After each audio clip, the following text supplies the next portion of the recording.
Maybe everyone's freaking out about how popular Dead Rails has gone lately, but if you're new to the game, you're probably asking, what the heck is the Tesla lab?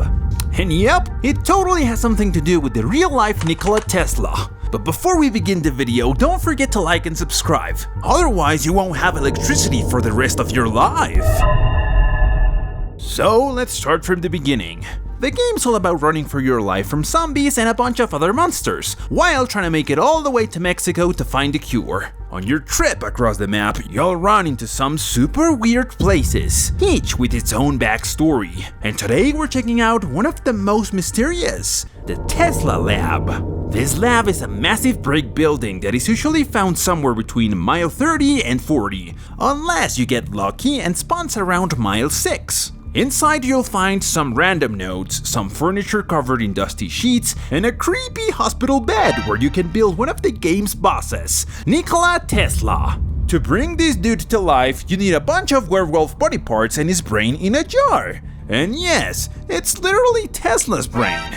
The werewolf parts spawn randomly around the lab, but the brain's on a table next to a pile of gold. And bonus tip, you can actually snatch that gold and sell it for 250 bucks. Once you got all the pieces, slap them together on the stretcher like you're building Frankenstein. Then head to the right side of the lab and flip the switch to zap this monster into existence. But don't get comfy just yet. Before you power up the switch, you'll have to fight off waves of zombies that charge the lab. Survive all of that mess and boom, Tesla breaks free. That's when you'll find the electrocutor, a tiny lighting blaster that does insane damage, like one-shot kind of damage.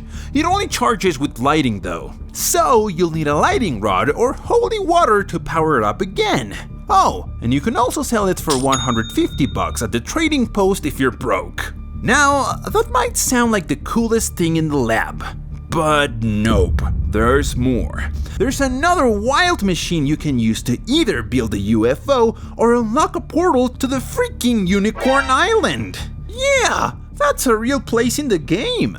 Eventually, when you hit mile 50 and drop off the bridge, guess who's waiting for you? That's right, Nikola Tesla, the boss you put together earlier. He's insanely strong. If you don't have armor, his Tesla coils will sap you out of existence in one hit.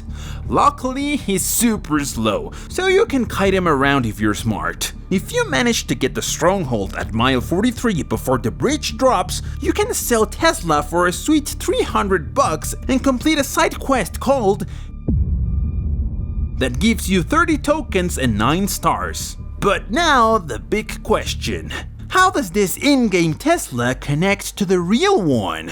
Well, the story's gonna shock you. In real life, Nikola Tesla was a brilliant inventor and electrical engineer with some wild ideas, but he died under super sketchy circumstances. But what about the version in Dead Rails? Totally different.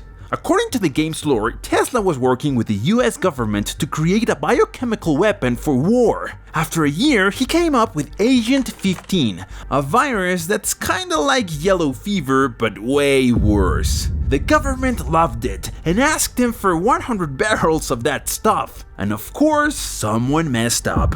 Tesla's lab workers got exposed to the virus, turned into zombies, and Tesla got his brain ripped out and stuck in a jar.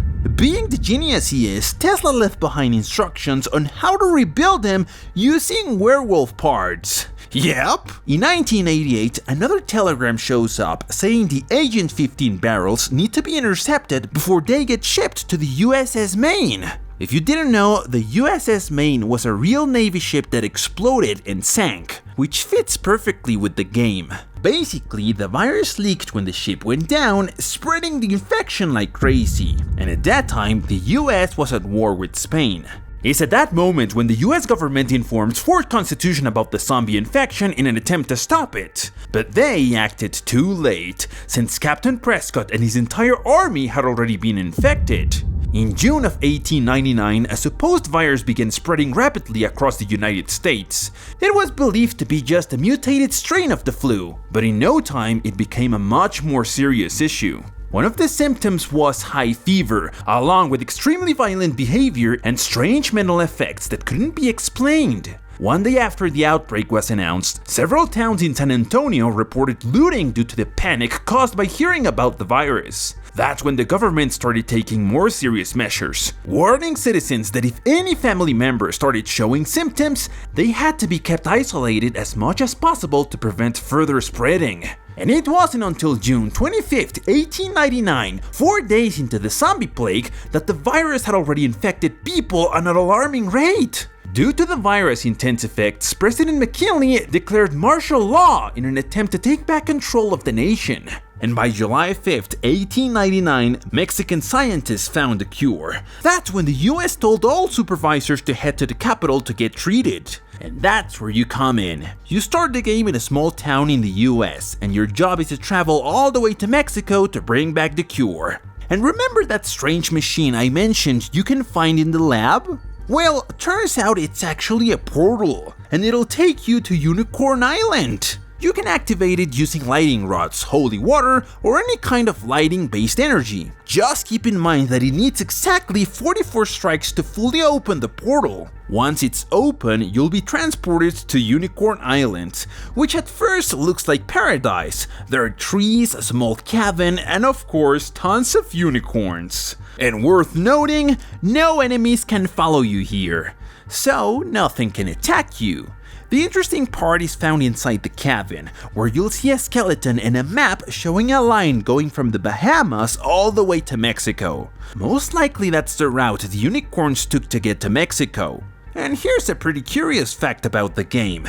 In real life, Tesla's lab also had something known as the Tesla coil. This device was a transformer that generated high voltage, low current, high frequency energy. And yes, in the game we can also find that coil. You'll see it right above the stretcher where we assembled Nikola Tesla. If you were paying close attention, you probably noticed that the moment we activate the generator, the coil starts charging up with lighting, until the exact second when Nikola Tesla is brought to life. The coil releases a powerful surge, and this is what creates the electrocutor. Another interesting detail, when you fight Nikola Tesla, this huge monster shoots lighting from those same coils, and they hit like an actual thunderbolt. And don't ask me how any of this is scientifically possible. And here's something most people probably missed. You can also spot a tower above the lab, but in real life this tower wasn't built directly on top of the lab. It was located a couple feet away. It just looks like it's on top because you probably didn't observe carefully enough. And well friends, that's the full story of Nikola Tesla's lab. It doesn't have much to do with real history, but it's still a super interesting part of the game. Hope this helped you better understand the lore of Dead Rails. Let us know what you think about this story. Do you want to know more about the other locations? We'll be reading your comments.